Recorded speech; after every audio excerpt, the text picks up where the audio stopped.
142페이지 하단에 보시면은 17장 9절로 14절 나옵니다. 여호와께서 언약의 표징으로 할례를 받으라고 그렇게 말씀하죠. 그 언약은 어떠한 언약이냐면 열왕이 나온다, 많은 열왕이 나온다는 그런 언약이었죠. 앞에서 여러 나라와 열왕이 날 것이다 라고 하는 그 언약으로 할례를 받으라. 거기 한번 9절 보십시다. 하나님이 또 아브라함에게 이르시되 그런즉 너는 내 언약을 지키고 내 후손도 대대로 지키라. 너희 중 남자는 다 할례를 받으라. 이것이 나와 너희와 너희 후손 사이에 지킬 내 언약이니라.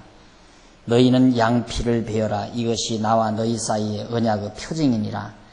대대로 남자는 집에서 난 자나 혹 너희 자손이 아니요 이방 사람에게서 돈으로 산 자를 물어나고 난 지 8일 만에 할례를 받을 것이라. 너희 집에서 난 자든지 너희 돈으로 산 자든지 종이에요. 할례를 받아야 하리니 이에 내 언약이 너희 살에 있어 영원한 언약이 되려니와 할례를 받지 아니한 남자 곧 그 양피를 베지 아니한 자는 백성 중에 끊어지리니 그가 내 언약을 배반하였음이니라. 자, 우리가 그 내용을 우리가 정리하기 전에 하나 꼭 정리하고 넘어갈 부분이 있습니다. 242페이지 위에서 세 번째 줄바군데 보시면 여러 나라와 열왕이 아브라함의 후손 속에서 나올 것에 대해서 우리가 이것을 만약에 우리가 신약적 차원에서 이해하지 아니하면 지금 이슬람 교도들이 믿고 신봉하는 것이 10번도 옳은 일입니다. 바른 것이고요. 그런데 문제는 이제 그 이슬람 교도들은 구약 성경, 구약에 관한 것만을 주축으로 해서 그들이 알라 신을 섬기는 거거든요. 알라 신이라는 게 이제 그들의 신인데 유대 신으로서는 이제 여호와 신을 말하는 거죠. 근데 그들의 그 알라신 섬기는 방법들이 구약 성경에 나오는 내용과 흡사하게 되는 것들이 참 많습니다. 근데 거기 한번 우리는 그러면 이런 언약이라든가 이제 앞으로 이제 방금 읽어드린 할례라든가 이런 문제들이 어떻게 우리가 소화되는가를 정리하려면 그 142페이지 후에 세 번째 줄 사도 바울은 아브라함의 씨가 다 그 자녀가 아니라 오직 이삭으로부터 난 자라야 내 씨라 칭하리라. 로마서 9장 7절에 있는 말씀이죠. 아까 말씀드렸어요.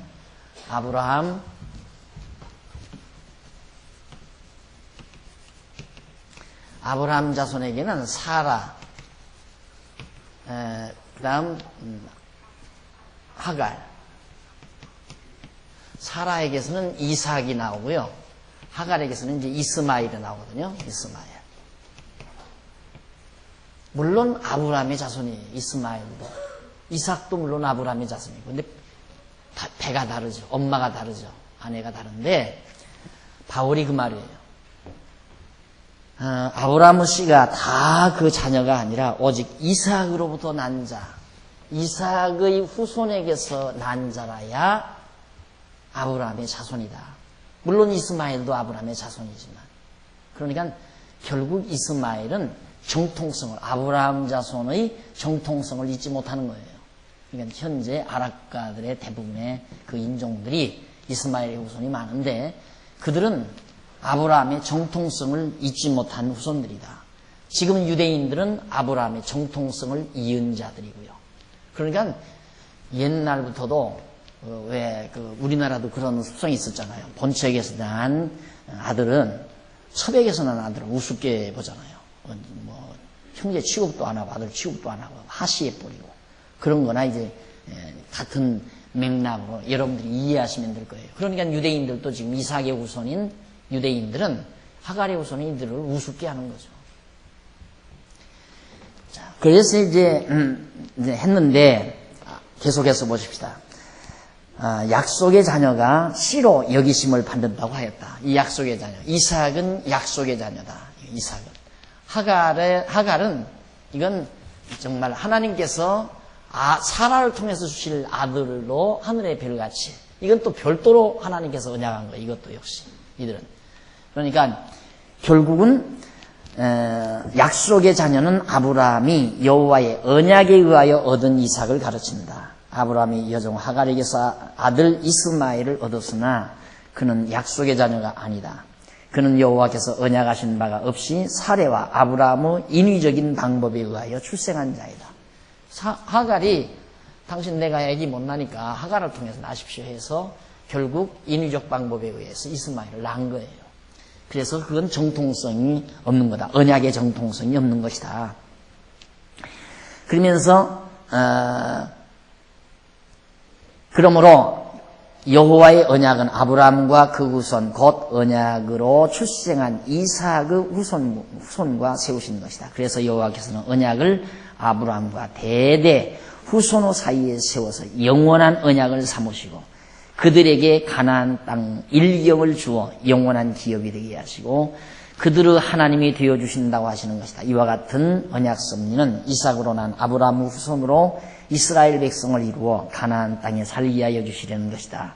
그리고 더 나아가서는 여기 기억하시면 됩니다. 더 나아가서는 여호와께서 후일에 예수 그리스도를 보내소서 그로 하여금 거듭난 자들로 백성을 삼아 왕국을 실제적으로 이루어 주실 것을 언약하시는 예표로서의 모형과 그림자적 계시다.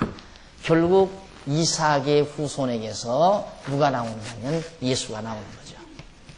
예수 그리스도가. 그러니까 결국 이게 언약의 정통성이에요. 하나님 여호와의 언약의 정통성. 그러니까 아브라함이 이삭을 낳고 이삭이 야곱을 낳고 그것이 마태복음 1장 1절에 소개되죠. 그래서 거기 마태복음 1장 1절에 보면 아브라함과 그 다음 이삭의 후손 가운데 다윗. 이 다윗과, 그러니까 아브라함과 다윗의 자손 예수 그리스도의 세계라. 이게 이제 바로 언약의 정통성이다. 그런데 여전히 이스마엘이들은 예수를 무시하는 거죠. 지금 현재 유대인들도 이삭의 후손인 유대인들도 예수를 그리스도로 영접지 않고 있는 거예요. 여기에 이제 허점이 있는 겁니다. 유대인들이나 아랍 국가 저 사람들이 아직도 예수를 그리스도로 믿지 않는 것. 이 복음이 이제 땅끝까지 증거되려면 바로 아랍 국가들이 살고 있는 중동 지역과 유대인들이 살고 있는 이스라엘 지역, 가나안, 지금 이스라엘 지역, 거기까지 완벽하게 그 복음이 거기서부터 출발했잖아요. 예수가 그리스도라는 복음이 예루살렘에서부터 출발했거든요. 출발된 복음의 역사는 바로 출발 지점에 가서 끝을 맺는 거예요.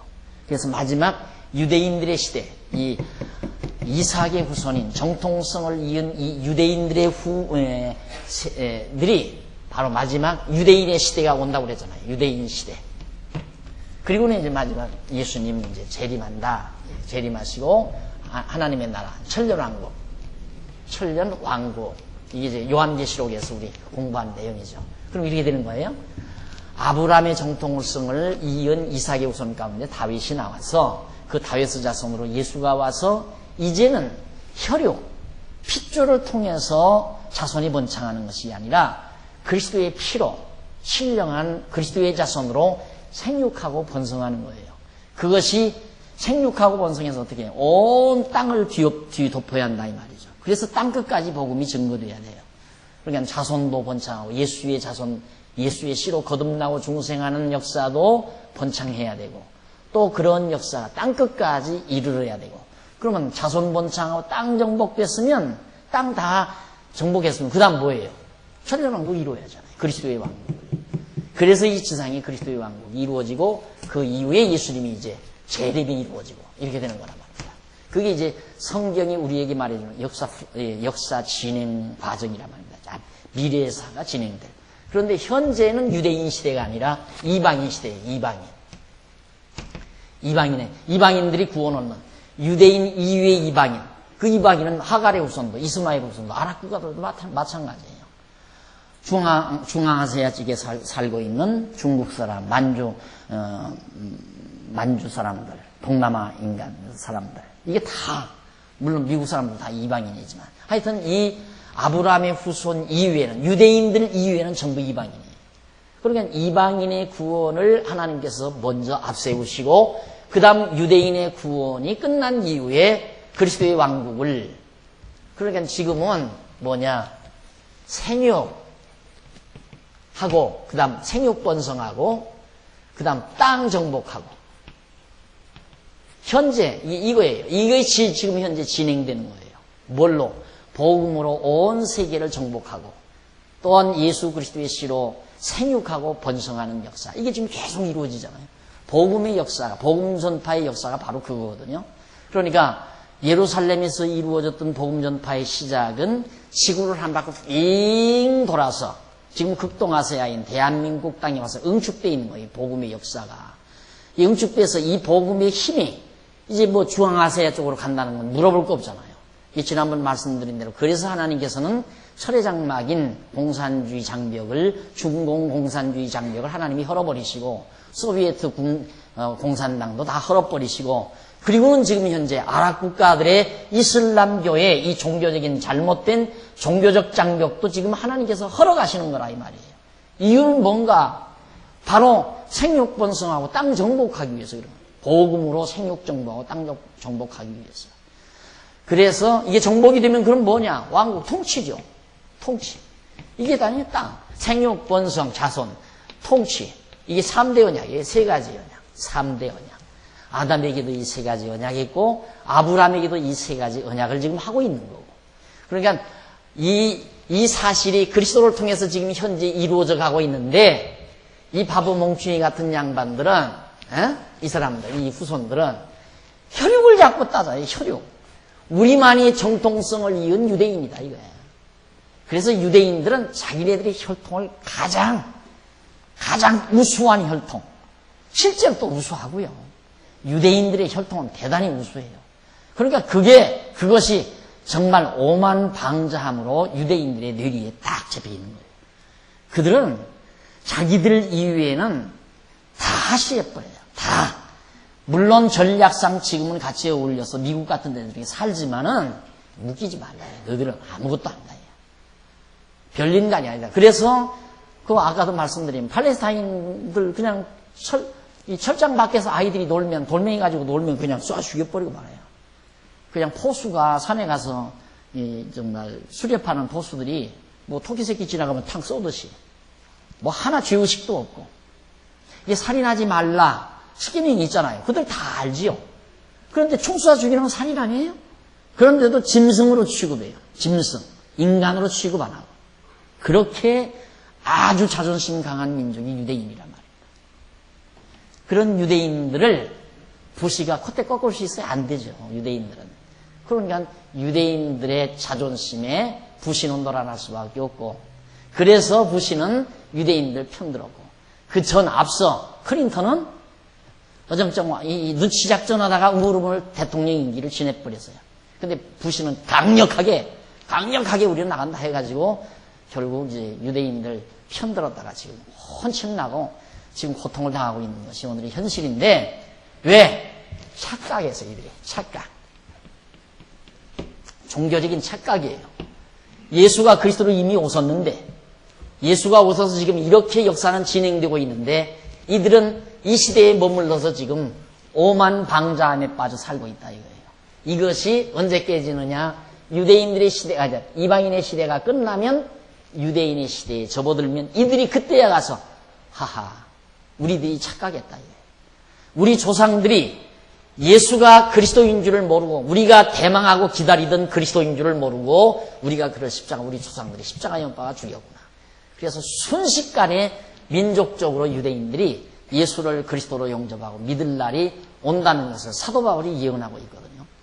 로마서에서도 그러고 예수님도 그걸 예언했고, 그런데 그대로 지금 역사는 점점 진행되어져 가고 있고, 지금 엊그저께 우리 후배 목사님 한번 왔다 갔지만 유대인 이 사회에 벌써 기독교가 상당히 지금 암암리에 비밀적으로 비밀 모임을 가지고 성경을 공부하고 신약 성경을 연구하고 그런 모임들이 생긴다 이 말이에요. 되게끔 돼 있어요. 그렇게 되게끔 돼 있어요. 이미 하나님께서 정해놓으신 역사 프로그램대로 역사는 진행되게끔 돼 있고, 현재 되어서 가는 역사도 꼭 그런 방향으로 역사해 가고 있고. 그래서 요걸 하나 꼭 명심해야 한다. 예수 오신 이후에 이걸 이들은 모르고 있다 지금. 그래서 예수를 안 믿어요, 이 사람들은. 그래서 가장 중요한 이 아세아권이 지금 예수를 안 믿잖아요. 다 중국을 비롯해서, 물론 중국에도 기독교가 많이 있지만 앞으로 지금 계속 번져나가죠. 아주 굉장하게 빠른 속도로 중국의 기독교가 지금 팽창해져 가고 있잖아요. 이런 역사가 중국을 비롯해서 중국이 기독교 문명으로 이제 만연이 되기 시작하면 중동은 뭐 그냥 중동과 중국은 말이 연이어져 있잖아요. 그냥 넘어가게 돼 있어요. 그 넘어갈 준비 작업을 이번 전쟁을 통해서 한다. 하나님께서 지금 그렇게 생각하는 거죠. 저는. 야, 하나님의 섭리가 정말 오묘하고 신비막측하다. 이런 생각을 안 할 수가 없는 거예요. 어찌 클린턴이 내 머리만 못하겠어요? 안 그래요? 미국이라는 나라를 지배하는 대단한 대통령인데 클린턴의 머리가 어떻게 내 머리만 못하겠느냐 이 말이에요. 그걸 건들 곳이 아니다라는 거 다 알잖아요. 우리가 산소 가서 벌초할 때도 땡벌들 부리으면 거기 살살 피해서 하잖아요. 그게 지혜자지. 이놈 새끼들 여기다가 왜 했느냐고 밟았다가는 땡벌 만나 죽어요, 그냥. 그거 다 알면서도 왜 거기를 건드는가. 이유는 하나의 이제 이 어떤 대변혁을 이 중앙아시아를 통해 아시아권의 어떤 정치적 변혁, 사회적 변혁, 모든 사상적 변혁이 이루어져야 그것이 기독교 문화가 들어가는 하나의 발판이 되는 거죠. 보세요. 과거에도 예수님 당시에도 벌써 복음이 들어가기 위해서 그리스 문명, 그러니까 라틴 문화가 막 이렇게 핀만해져 있을 때 라틴 문화를 하나님께서 꺾어버리시고 그리스 문화로 그 일대를 그냥 딱 정지 작업을 해요. 그래서 그리스 문화가 일단 한번 정지 작업된 다음에 성경이 뭘로 기록이 돼요? 그리스어로 기록이 되잖아요. 신약 성경이 헬라어로 기록이 된다 이 말이에요. 헬라어로 기록된 성경이니까 그냥 그리스 문화로 만연된 그 일대에 복음 확산되는데 굉장히 유리한 거죠. 그게 하나님이 해가시는 정지 작업이에요. 그러듯이 지금도 중앙아시아의 모든 정치적, 사상적 모든 면을 하나님께서 이렇게 대변혁을 일으키기 위하여 이번에 이런 전쟁을 통해서도 역사에 가는 거다. 이미 복음이 들어가기 위한 정지 작업이죠. 이런 것을 보아도 지금 이 시대에 우리가 공부하고 있는 이 시대에 있었던 이런 사건 자체가 결국 그리스도를 오해하고 이 그리스도를 영접지 않지만은 결국은 저들을 하나님께서 깨부어서 그리스도를 영접하기 위해서 이런 사건이 벌어지고 있다 하는 걸 하나 더 기억하고 넘어가자 그 말이에요. 그래서 이제 하나님께서는 아까 읽어드린 대로 17장 9절로 14절에 142페이지 하단이죠. 여호와께서 언약의 표징으로 할례를 받겠다. 그러면 하나님께서 이처럼 이삭에게 언약을 열국을 다스리게 해주겠다 언약을 했는데 어떤 표징이 있어야 할 거 아니에요. 그래서 하나님이 네 자손에게만은 할례를 행해라. 그 말이 할례를. 할례란 뭐냐면 아들이 나면 지금 다 우리 요즘 신세대들은 할례 다 해주잖아요. 그것들을 포경수술이라고 그러죠. 요즘은 포경수술로 의학적 용어를 쓰지만은 벌써 유대인들은 이때 벌써 다 포경수술 한 거예요. 아이가 나면 8해 만에 1000일에가 지나고 제일 좋은 때래요, 그게.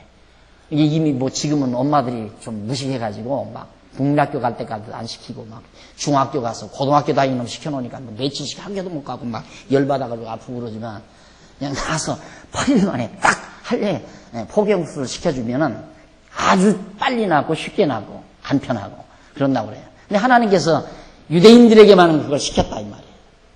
참 묘한 거죠. 하나님께서 벌써 그만큼 그 민족을 생육번식 하기 위해서 과거 우리 조상들이 자손들을 나부터도 지금 1년 늦게 주민등록을 올렸어요. 왜? 병나서 죽으니까.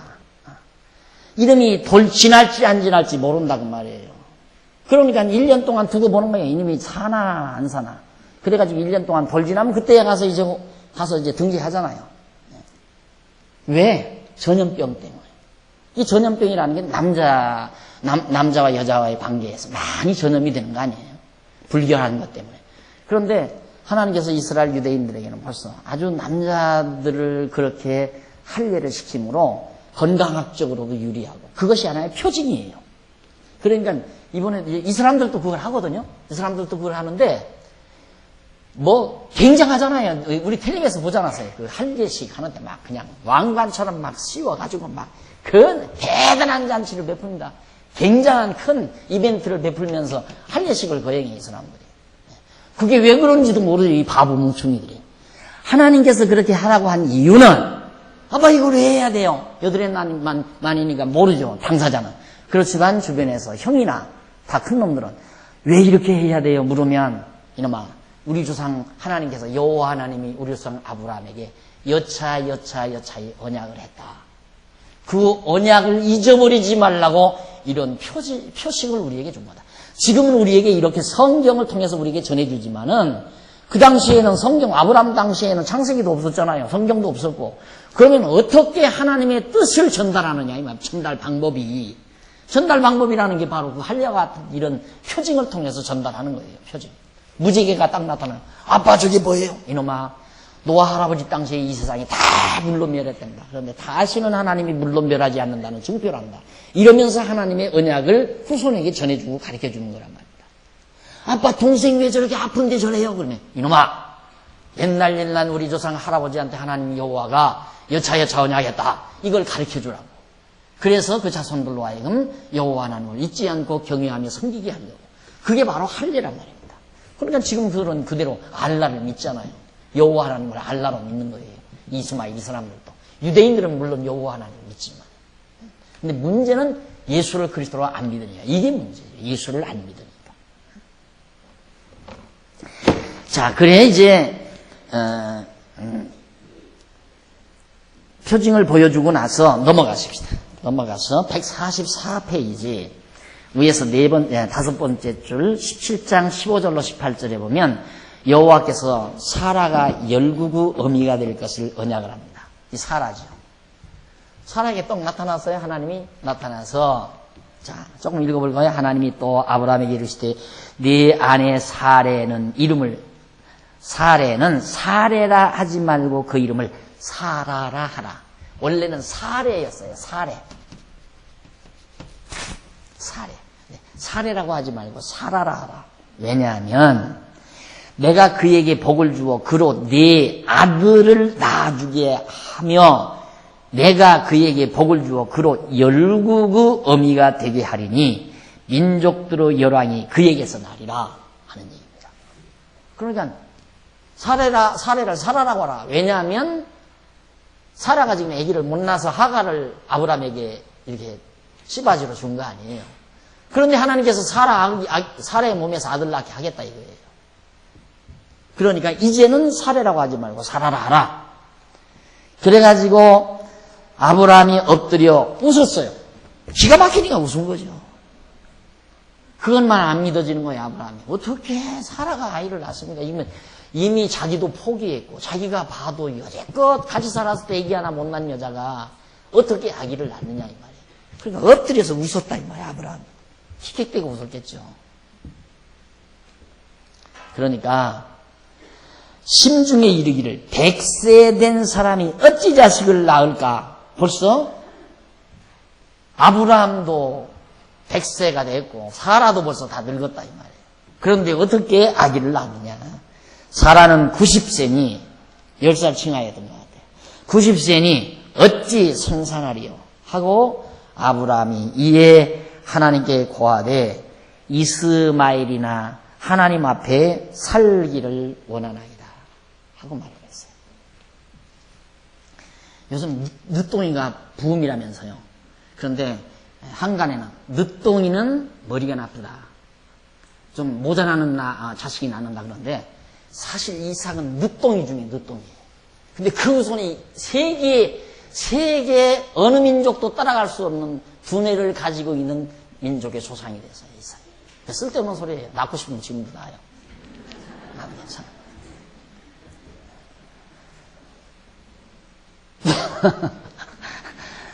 자, 그래 아브라함이 그런 언약을 하나님께 받으면서 자식을 낳을까 의심을 했어요. 그러니까 아브라함이 이에 하나님께 고하되 아유 뭐 무슨 사라가 아이를 낳습니다. 이스마엘이나 그냥 잘 컸으면 되겠습니다. 크면 좋겠습니다. 뭐 얘기를 했어요.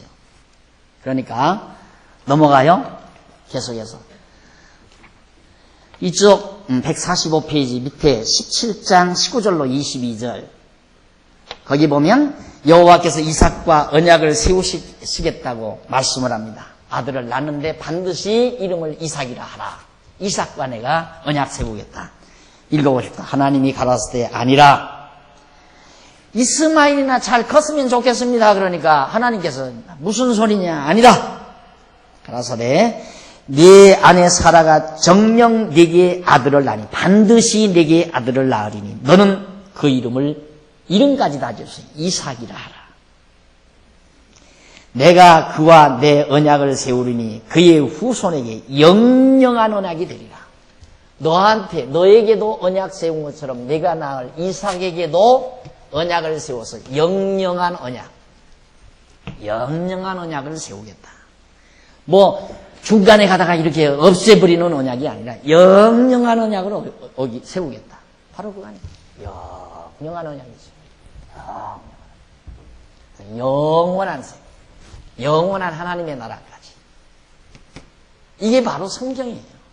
영영한 언약을 세우죠.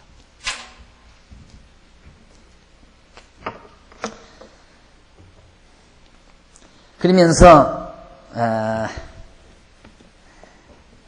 16절 내가 그에게 복을 주어 그로 내게 아들을 낳아주게 하며 내가 죄송합니다. 17장 20절 보십시다.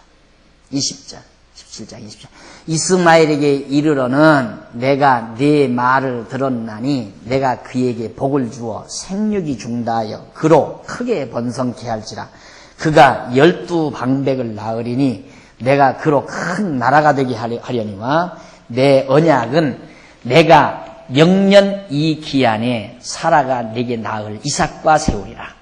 하나님이 아브라함과 말씀을 마치시고 그를 떠나 올라가셨더라. 여기가 중요한 거예요. 자, 물론 이스마엘을 이 하갈에게 앞에서 말을 했죠. 네 아들 또 번창한다. 그러니까 너 아브라함아 너 걱정하지 말라. 이스마엘에게는 이스마엘 나름대로의 언약을 내가 했다. 그러나 영영한 언약만은 네 아들 이삭에게 하겠다. 그 말이 하나님께서. 그러니까 사라가 아들 낳는다. 이름을 이삭이라 하라. 그렇게 당부를 한 거거든요. 그리고 147페이지 6째 줄 위에서 17장 23절로 27절로 보면 여호와의 명대로 아브라함과 모든 남자가 할례를 받게 돼요. 응? 맞죠? 네. 받게 되는 내용이 나옵니다. 자, 그럼 보십시다. 23절. 이에 아브라함이 하나님이 자기에게 말씀하신 대로 이 날에 그 아들 이스마엘과 집에서 생장한 모든 자와 돈으로 산 모든 자, 곧 아브라함 집사람 중 모든 자를 데려다가 그 양피를 베었으니 아브라함이 그 양피를 베은 때는 99세이었고 그 아들 이스마엘이 그 양피를 벤 때는 13세이었더라.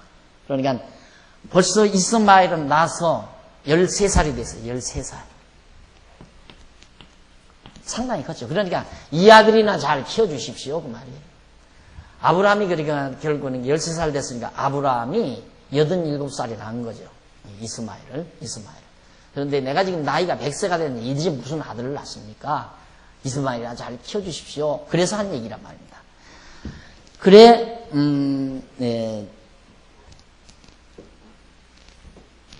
그들에게 지금까지 있는 모든 사람들에게 하나님께서 명하신 대로 할례를 행하라 해서 결국 이 이스마엘 후손들인 아랍 국가 많은 사람들이 지금도 할례를 행하잖아요. 그러니까 그 할례식이라고 하는 건 굉장히 정통성이 있고 아주 오래된 대대로 내려오는 그들만의 문화예요. 그들에게 주어진 문화. 우리에게는 그런 거 없었잖아요. 우리에게는 그런 거 없다가 이제 뭐 건강에 좋다니까 우리는 뭐 종교적인 것보다 이제는 아이들 이제 그 포경수술 시키는 것은 건강을 위해서 이제 시키는 거지 종교적인 의미로 시키는 건 아니거든요. 서양 사람들이 이 사람들이 이제 그러는 거 보고 다 닮아가지고 결국은 그거 참 좋은 거로구나. 그래가지고 이제야 아이들에게 그렇게 시키는 거란 말입니다. 근데 이들은 문화예요. 그들이 종교적인 문화. 그러니 그 자체가 지금까지 유지됐다는 것만도 바로 하나님께서 아브라함을 통해서 그렇게 언약한 것이 사실임이 확정되잖아요. 그러잖아요. 하나님께서 아브라함에게 할 일 행하라고 안 했으면 어떻게 인간들이 그런 생각을 하겠어요. 아프게. 그 어린 것 낳아가지고 8해 만에 너 어떻게 거기다 칼을 대요. 누가 감히. 안 그래요? 그건 상상을 할 수가 없죠. 여러분 같으면 될 수 있어요? 정말 뭐 그냥 그 어디 좀 뭐 눌려질까 봐도 겁이 나가지고 보들보들한 그런 뭐 요람에다가 눕혀가지고 그렇게 보호를 시키는데 거기다가 칼을 어떻게 되느냐 이 말이에요. 하나님께서 그걸 아브라함에게 명했기 때문에 그런 오래된 전통을 이 민족들이 지니고 지금까지도 지금 하고 있어요. 지금도 하고. 의식이 대단하게 지금은 의식을 많이 대단하게 만들어서 하긴 합니다만은 그 자체는 오래된 거란 말입니다. 이것만 봐도 이런 역사적인 이런 일들이 모두가 다 역사적인 사실이라는 것이 확증이 되는 거죠. 그리고 그것이 언약의 증표고 영영한 언약의 증표였고. 그런데 이 영영한 언약이라니까 이삭의 후손들은 그냥 아직도 지금 자기들을 해방시킬 수 있는 메시아가 안 왔다고 거예요. 예수는 이미 왔는데 메시아는 왔는데 오셨는데 지금 20세기 사는 이들은 이 20세기에 살고 있는 21세기 지금 초엽에 살고 있는 유대인들은 아직도 메시아가 안 왔다고 생각하고 메시아를 지금 기다리고 있는 거예요. 까불지 말아라. 언젠가는 우리에게 메시아가 온다. 왜? 구약의 선지자들이 언약된 대로 언약하신 대로 여호와 하나님이 살아계셔서 언약대로 우리에게 메시아를 보내면 다 끝난다 너희들. 우리가 다 세계를 제패한다 이 말이에요. 그런 야망과 야심이 유대인들에게 있어요. 그러니까 철저히 예수는 이단자죠. 그들의 눈에는. 그러나 성경은 이단자가 아니라 이게 바로 예수가 메시아였고 메시아라는 걸 증거하기 위해서 12사도를 세워서 세계만방에 지금 계속 메시아라고 증거하는데 이방인들에게 다 증거하고 나서야 그때야 유대인에게 바로 증거가 된다고 말해요. 이방인에게 먼저 증거한 다음 유대인에게 예수가 그리스도이심을 증거하는 메시아임을 증거하게 된다. 자, 그 다음 이제 내려가 보십시다. 18장 1절로 8절에 보면 아브라함이 나타난 3명의 여호와의 사자를 접대를 합니다. 아브라함에게 여호와의 사자가 나타나요. 여호와께서 마물의 상수리 불 근처에서 아브라함에게 나타나시니라. 오정쯤에 그가 장막문에 앉았다가 눈을 들어본 즉 사람 셋이 맞은편에 섰는지라. 그가 그들을 보자 곧 장막문에서 달려나가 영접하며 몸을 땅에 굽혀 가로되 내 주여 내가 주께 은혜를 입었소 하면 원컨대 종을 떠나 지나가지 마옵시고 물을 조금 가져오게 하사 당신들의 발을 씻으시고 나무 아래서 쉬소서. 내가 떡을 조금 가져오리니 당신들의 마음을 쾌활케 하신 후 지나가소서. 당신들이 종에게 오셨음이니이다. 그들이 가로되 네 말대로 그리하라. 아브라함이 급히 장막에 들어가 사라에게 이르되 속히 고운 가로수의 스와를 가져다가 반죽하여 떡을 만들라 하고 아브라함이 또 짐승떼에 달려가서 기름지고 좋은 송아지를 취하여 하인에게 주니 그가 급히 요리한지라. 아브라함이 포도와 우유와 하인이 요리한 송아지를 가져다가 그들의 앞에 진설하고 나무 아래 모시어 섬에 그들이 먹으니라. 그러니까 그 당시에는 여호와 하나님이 뭘로? 지금은 여호와 하나님께서 형상이 없으신 하나님이 인간의 몸을 입고 오신 분이 예수님이에요. 그런데 아브라함 때에는 형상이 없으신 하나님이 천사의 모습을 하고 새 천사의 모습을 하고 아브라함이 나타난 거예요. 그때 아브라함이 새 천사를 영접해서 음식을 마련해서 대접을 했습니다. 그게 바로 지금 봉독해드린 8절까지의 내용이에요. 그렇게 영접을 했는데 그때 149페이지 중간에 보시면 9절로 15절 18장 여호와께서 사라에게 아들이 있을 것을 다시 언약을 해줘요. 그때는 아브라함에게 언약했잖아요. 앞에서는. 이제는 이 세 천사가 와서 사라에게 그걸 언약을 해요. 뭐라고? 그들이 아브라함에게 이르되 내 아내 사라가 어디 있느냐? 대답하되 장막에 있나이다.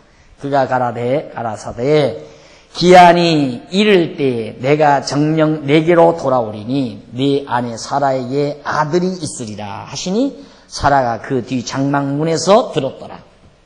사라가 어디 있느냐 물으니까 지금 장막 안에 있습니다. 내가 기한이 이르면 내게 이르겠다. 그러면서 내 안에 사라 아이의 아들이 있을 거다 하고 그 말을 사라가 장막 안에서 들었어요. 듣고는 어떻게 했는가? 11절 아브람과 사라가 나이 많아 늙었고 사라의 경수는 졌는지라 사라가 속으로 웃고 이르되 이 여자 사라가 아내가 사라가 속으로 웃었어요. 아브람도 웃고 사라도 웃는 거예요. 웃고 이르되 내가 노쇠하였고 내 주인도 늙었으니 내게 어찌 낙이 있으리요.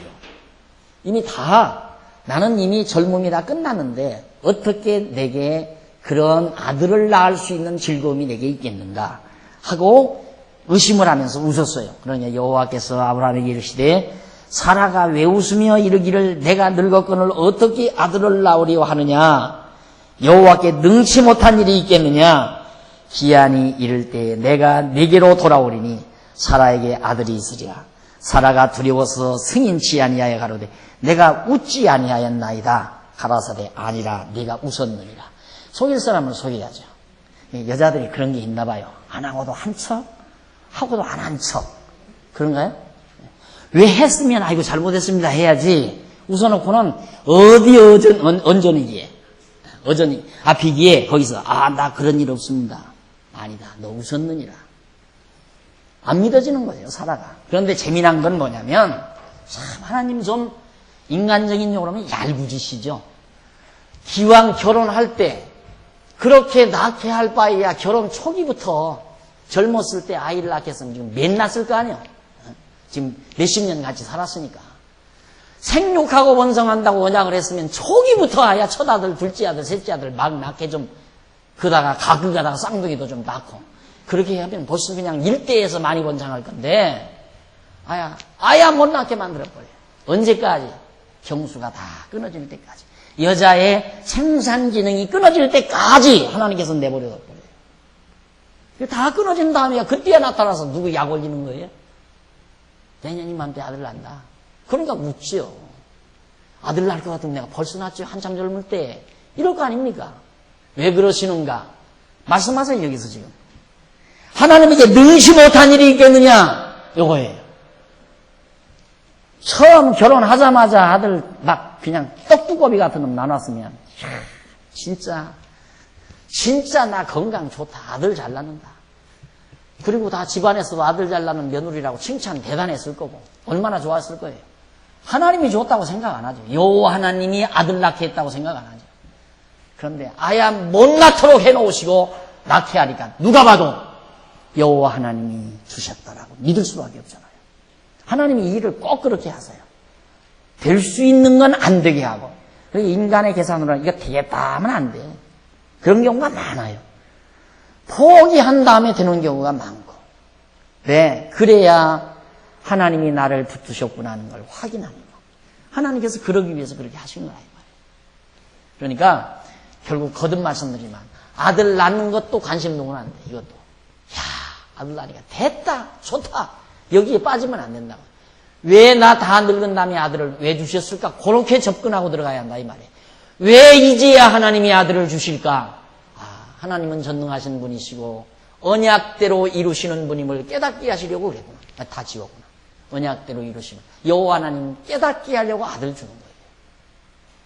그런데 그게 아니고 그냥 여호와 하나님은 다 잊어버리고 아들 나니까 뼈 안고 이게 인간들의 어리석음이라 이 말이에요. 관심이 딴 데 있다 이 말이에요. 돈 벌게 해주면 돈덩어리에 관심이고 아들 주면 아들 덩어리에 관심이고 명예 주면 명예 덩어리에 관심이고 어리석지요 그게. 왜 하나님이 나로 하여금 이런 권세를 갖게 했을까? 권력을 주면. 하나님이 나에게 돈덩어리를 주면 하나님이 왜 나에게 이렇게 돈덩어리를 주셨을까? 아들을 주면 왜 이렇게 하나님이 아들을 주셨을까? 나 같은 사람은 왜 하나님이 나에게는 아들을 안 주셨을까?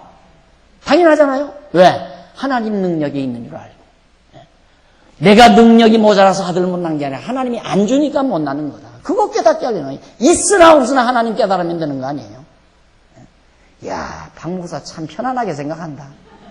아니, 편안하게 생각, 사실이 그런 거예요. 사실이.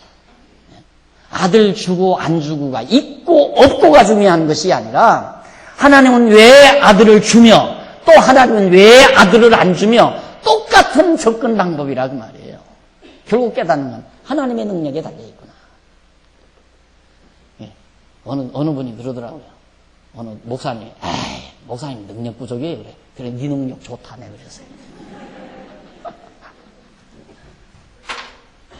하나님 손에 달려있어요.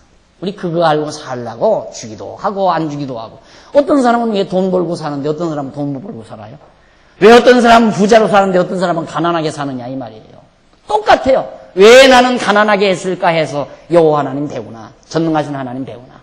왜 나는 부자 되게 했을까 해서 여호와 하나님 배우나. 결과는 똑같아요. 하나님 배운다는 데는 똑같다 그 말이에요. 그런데 자칫 잘못하면 돈 주면 하나님이 잊어버리는 경우 때문에 그게 문제가 되는 거죠. 도리어 더 돈을 주면. 그래서 다윗이 너무 부하게도 마옵시고 가난하게도 마옵소서. 부에서 하나님 잊어버릴까 두렵고 가난해도 또 잘못하면 하나님 잊어버릴까 두렵다. 가난하면 또 반대로 하나님 믿어봐야 필요 없구만.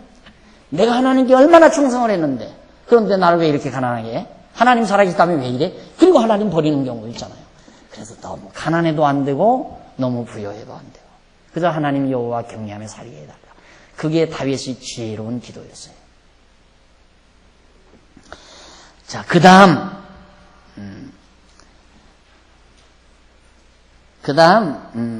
넘어가서 제가 그 내용을 다 안 읽는 이유는 제가 지금 설명한 가운데 다 설명으로 다 한 거예요. 그걸 노트 필기해서 여러분 드린 거니까 또 가끔가다 읽어보시면 정말 그렇구나. 이제 책 읽으면 다 쏙쏙 다 들을 거예요.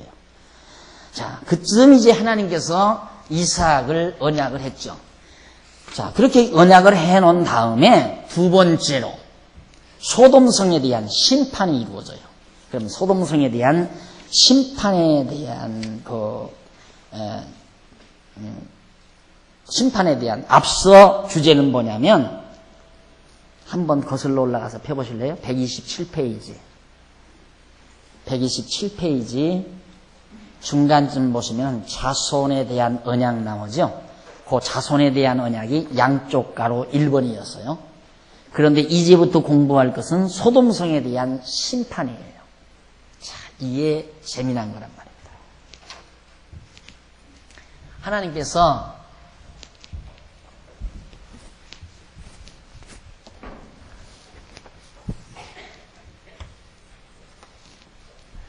아브라함 조카 롯. 아브라함은 이쪽 땅을 차지했죠. 앞서 공부할 때. 조카 롯은 이쪽으로 왔어요. 롯. 이쪽 땅으로. 이쪽 편으로 왔다 이 말이죠. 왜 이쪽이 들녘이니까. 이쪽은 산악지대고 지금도 그렇잖아요. 이쪽은 산악지대예요. 이쪽은 막 넓은 평원이고. 그러니까 목장하기가 좋고 아주 사람 살아가기가 좋으니까 이쪽의 문화가 훨씬 발달을 했어요. 이쪽이. 롯이 살던 소돔 고모라 성 쪽이. 그런데 하나님께서 여기는 멸해버리잖아요. 여기를 하나님이 멸해요. 왜?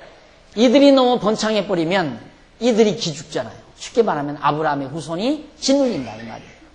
그러니까 이들을 일단 처치해서 여기를 정리해버리고 아브라함의 자손들이 잘 하나님의 언약대로 잘 번창하게 해서 살게 하시려고 하나님이 소돔 고모라 성을 심판하는 내용이 거기 나옵니다. 18장 16절에 보면 아브라함이 소돔으로 향하는 세 사자를 전송을 합니다. 이제 세 사자가 와서 이삭을 준다 언약을 하고 이제 가요. 여호와의 사자들이 갈 때 전송을 했어요. 전송을 했는데 17절로 21절에 보면 밑에 부분에 여호와께서 소돔성의 일을 아브라함에게 알려줍니다. 자, 아브라함은 이쪽에 거하죠. 이쪽에 거하는데 이쪽에 거하면서 이제 세 사자를 전송을 했어요. 그러니까 이 세 사자가 아브라함에게 귀뚱을 해준 거예요. 머지않아 소돔이 망한다. 근데 소돔에는 여기에는 누가 가 있느냐면 자기 조카 롯이 가 있거든요. 그런데 그 귀뚱을 아브라함에게 바로 하나님께서 미리 아브라함에게 알려준 거예요. 그러니까 아브라함이 선지자가 된 거죠. 미리 알았으니까, 앞으로 되질 일을 미리 알아버렸으니까 선지자가 된 거 아니에요? 그렇게 한 다음에 넘어가서 154페이지 18장 22절로 23절에 보면 아브라함이 소돔성에 대한 용서를 여호와께 구합니다. 거기는 좀 읽어보십시다. 그 사람들이 거기서 떠나 소돔으로 향하여 가고 아브라함은 여호와 앞에 그대로 섰더니 가까이 나아가 가로되 주께서 의인을 악인과 함께 멸하시려나이까. 그 성중에 의인 50이 있을지라도 주께서 그곳을 멸하시고 그 50의인을 위하여 용서치 아니하시리이까. 주께서 이같이 하사 의인을 악인과 함께 죽이심은 불가하오며 의인과 악인을 균등히 하심도 불가하나이다. 아브라함이 그 말이에요. 여기서. 여기를 멸하면 어떡합니까? 이 성에 의인이 있으면 어떡할 겁니까? 라고 물었어요. 의인이 있으면 어떡할 겁니까? 그래서 의인 50명이 있으면 그래도 이 성을 멸하시겠습니까? 그러면서 아브라함이 한 말이 어떻게 의인과 악인을 동등하게 취급하실 수 있습니까? 여기에서 사람들이 이제 성경학자들이 또 착각하는 거예요. 의인과 악인이라는 이 말을 완전히 도덕적으로 윤리적으로 이렇게 이해를 해서 개념 정리를 하는 거예요. 그게 아닌데 앞에서 아브라함을 하나님이 의인이라고 하는 것은 언약하시는 여호와 하나님을 믿는 그 믿음을 의로 정한다고 했잖아요. 그러니까 언약 자손이 바로 의인이에요. 이 언약의 계통이. 이게 의인의 계통이라 이 말이에요. 의인.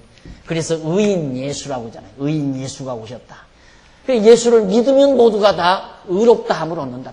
똑같은 원리예요. 여기서부터 아브라함에서부터 여기 아브라함에서부터 똑같이 다 믿음으로 말미암아 의인을 얻는 것은 구약 시대나 지금이나 똑같다고 말이에요. 그러니까 결국은 언약 계통이 의인이고 악인은 언약 계통이 아닌 자들이고 틀림없죠? 언약 계통이 아닌 자가 악인이에요. 그러니까 아브라함이 묻는 것은 만약에 거기 의인이 있다면, 의인이 있다는 말은 뭐냐면 자기 조카 도시를 갔잖아요. 거기에도 하나님이 그렇게 언약된 자가 있다고 하면 그래도 망하시렵니까? 50이 있다면 내가 멸망 안 시키지 그 말이에요. 그 다음 또 40명이 있다면 그래도 안 되지. 30명 그러면 그래도 내가 안 시키지. 그 몇 명까지 갔어요? 5명까지 갔죠. 그 마지막에 몇 번이? 10인인가? 네. 마지막 부분에 32절 보십시다. 32절 18장 32절 아브라함이 또 가로되 주는 노하지 마옵소서. 내가 이번만 더 말씀하시지. 한 번만 더. 거기서 10인을 찾으면 의인 10명을 찾으면 어떡하시겠습니까? 가라사대 내가 10인을 인하여도 멸하지 아니하리라. 33절 여호와께서 아브라함과 말씀을 마치시고 즉시 가시니 아브라함도 자기 곳으로 돌아갔더라.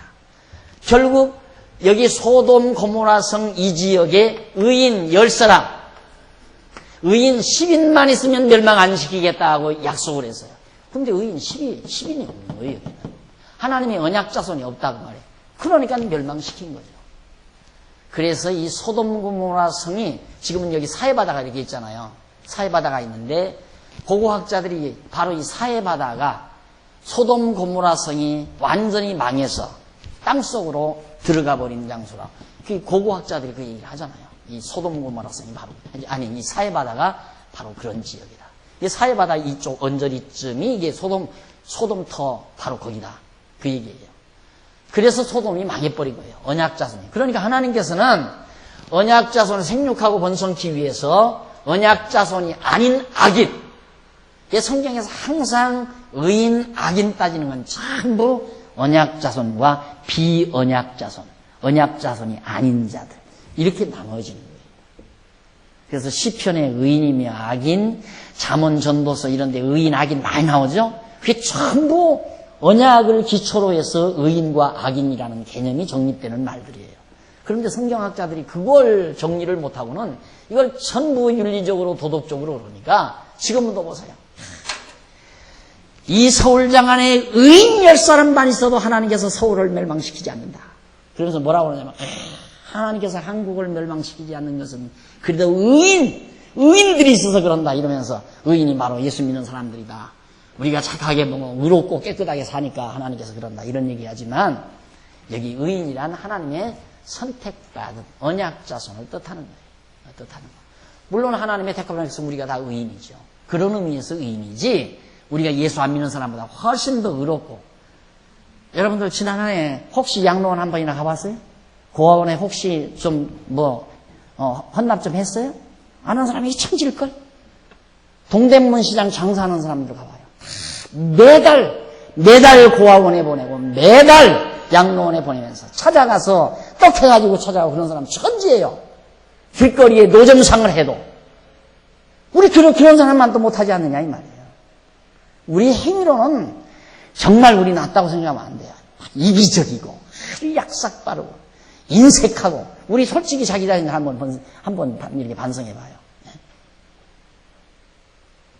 얼마나 우리 하나님 앞에서 의인이라고 우리 행위로 보면. 지난번에 이 성도대 운영하는 연합회 쪽에서 목사님 연보가 조금 더 나와요. 그래 좋아요 그러니까. 그러면요. 연보 더 나오니까 좋대요. 내기 싫잖아요. 단돈 1,000원이라도. 나가면서 내기 싫다 이 말이야. 그게 인간이에요. 우리들의 모습이고. 그런데 뭐가 그걸 우리들이 따라 우리 자신이 의롭다고 그래요. 도덕적으로는. 내가 볼 때 도덕적으로는 노점상들이 훨씬. 그 사람들 크대양 밭에서 일해가지고 구두 닦아가지고 고아원 가고 양로원 찾아가고 그 다음 소녀 가장들 찾아가고 옷 사가지고 가고. 그거 얼마나 착해요? 도덕적으로 윤리적으로. 그런 사람들이 의인이지.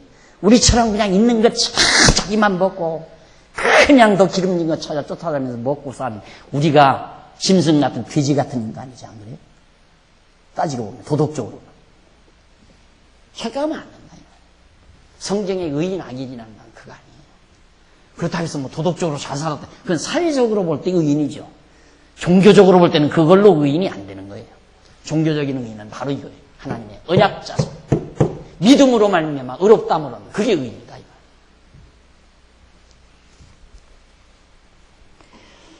자, 그 다음 넘어가십시다. 넘어가서 19장 1절로 3절까지 보면 소돔성에 온 두 천사를 롯이 영접하고 음식을 대접합니다. 결국 소돔성을 멸하기 위해서 갔어요. 갔는데 마침 아브라함의 조카 롯이 영접을 하는 거예요. 영접을 해서 딱 받아들였는데 거기 한번 읽어보면 날이 저물 때에 그 두 천사가 소돔성에 이르니 마침 롯이 소돔 성문에 있다가 그들을 보고 일어나 영접하고 땅에 엎드려 절하여 가로되 내 주여 돌이켜 종의 집으로 들어와 발을 씻고 주무시고 일찍이 일어나 갈 길을 가소서. 그들이 가로되 아니라 우리가 거리에서 격려하리라. 롯이 간청하매 그지야 돌이켜 그 집으로 들어오는지라. 롯이 그들을 위하여 식탁을 베풀고 그 무교병을 베풀고 무교병을 구우니 그들이 먹으니라. 이 두 천사를 바로 세 천사가 왔는데 한 천사는 사라졌고 두 천사만 롯의 집에 가서 접대를 받습니다. 또 이걸 보고 롯이 하나님의 천사를 접대했기 때문에 소돔성이 망하는 데서 구원받았다. 접대해서. 그러니까 그렇게 잘하니까. 그러니까 주의 종들 접대 잘해야 된다. 귀가 닳도록 들었죠?